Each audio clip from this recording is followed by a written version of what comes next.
Welcome to the Deep Dive. This is where we take materials you send us and really dig in, pull out the core ideas. That's right. And today, we're diving into the life of someone named Freedom Barry. Yeah, Freedom Barry. It's based on a biography by Tirza Ericson, which we managed to find over on the Internet Archive. Pretty interesting find. It really is. It gives quite a look into his life. And that name, Freedom, well, it seems almost prophetic for his journey, doesn't it? It really does seem to echo through his story. We'll definitely see how that plays out. We'll be looking at the key moments, the understandings that really shaped him. Okay, so basics first. He was born March 28, 1921, East Parsonsfield, Maine. Mm-hmm. And like we said, that name, Freedom, it really becomes significant later on. It does. But he started out focused on music, right? Piano. Yeah, exactly. Studied piano at the New England Conservatory of Music in Boston. So quite an artistic start. But then the biography highlights this, well, huge turning point when he was only 20. Describes it as a miracle, actually. A miracle. What was going on with him then? Well, he had some pretty serious health issues for a young guy. A heart condition, apparently needed digitalis for it. Okay. And also really severe nearsightedness. We're talking thick glasses. Wow. Yeah, that does sound limiting. So the story goes, a friend suggested he look into Christian Science. Mm-hmm. And he was hesitant at first. A bit, yeah. But he eventually went to a service at the Mother Church. And this is where the miracle happens. This is the really wild part. The biography says while he's there, without his glasses, he could suddenly read the inscriptions on the walls.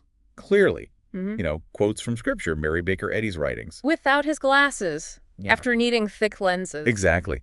And this experience, it just hit him. He felt set free. That's the phrase used. Set free from the vision problems and the heart condition. Both.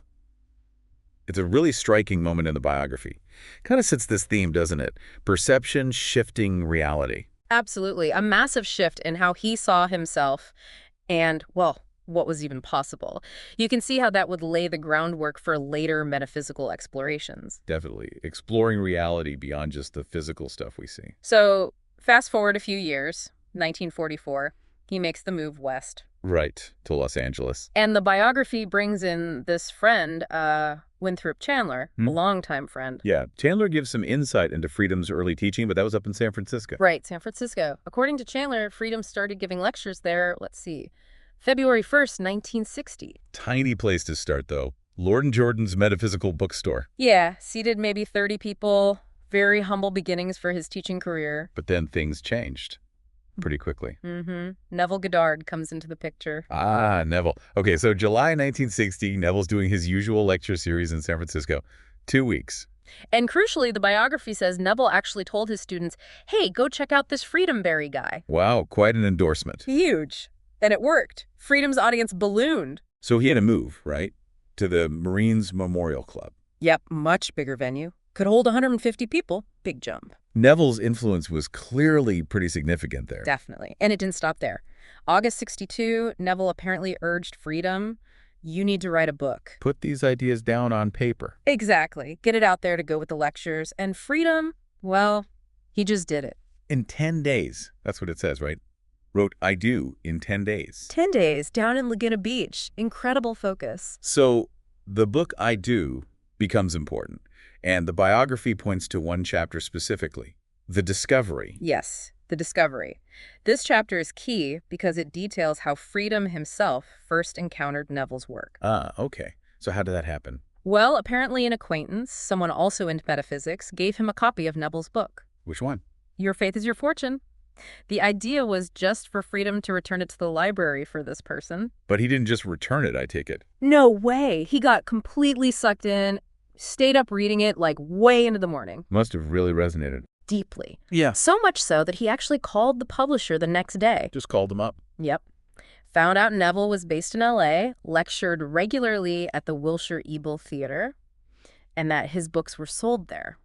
So Freedom just dove right in. Books, lectures, the whole thing. Totally immersed himself. He was clearly searching for this kind of understanding. Makes sense. And then he actually met Neville. He did. Went backstage after a lecture. Bold move. And asked him about private teaching. Yeah. Neville's initial answer was just no. For that. Pretty much. But then he added something really potent. He said, mind is the operant power, and the premise proves itself in performance. Unpack that a bit. Basically, your inner world, your mind, your assumptions. That's what creates your reality. The proof is in what actually happens, the performance. Right, you live it out. The biography puts this around 1958. 1958. Which is interesting because that's when Neville was writing The Law and the Promise. And wasn't Neville asking his audience for proof stories then?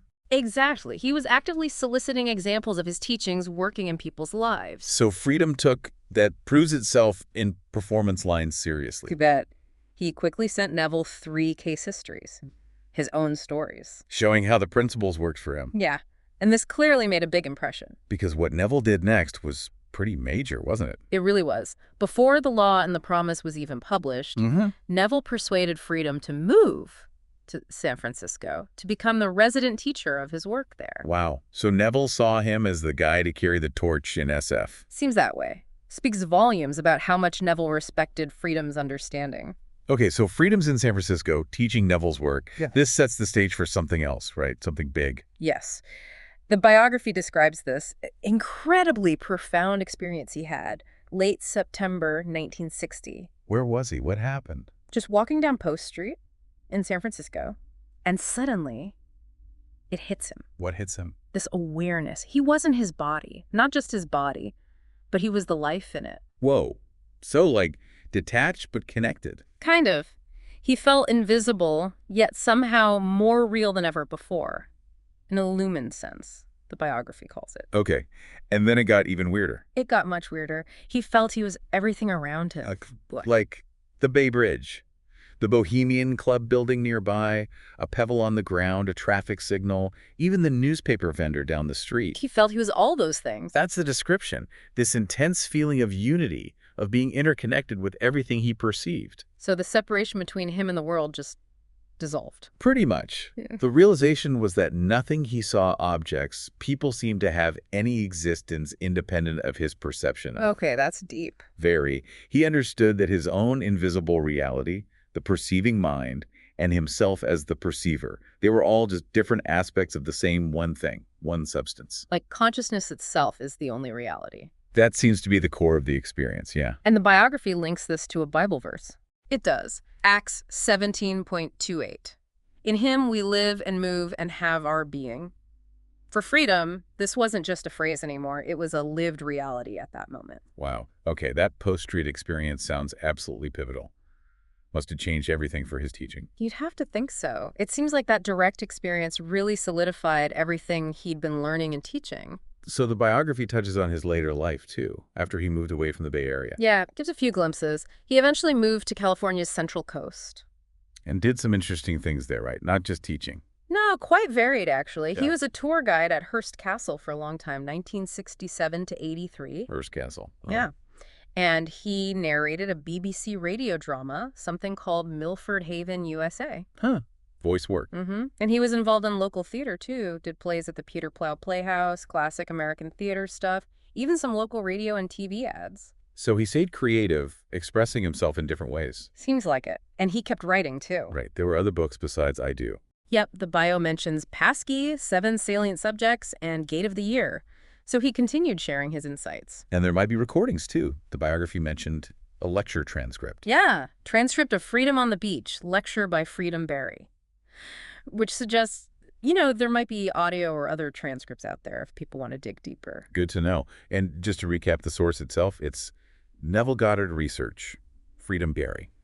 A biography by Tirza Ericson from the Internet Archive. Exactly. Important to remember the context of where this info comes from.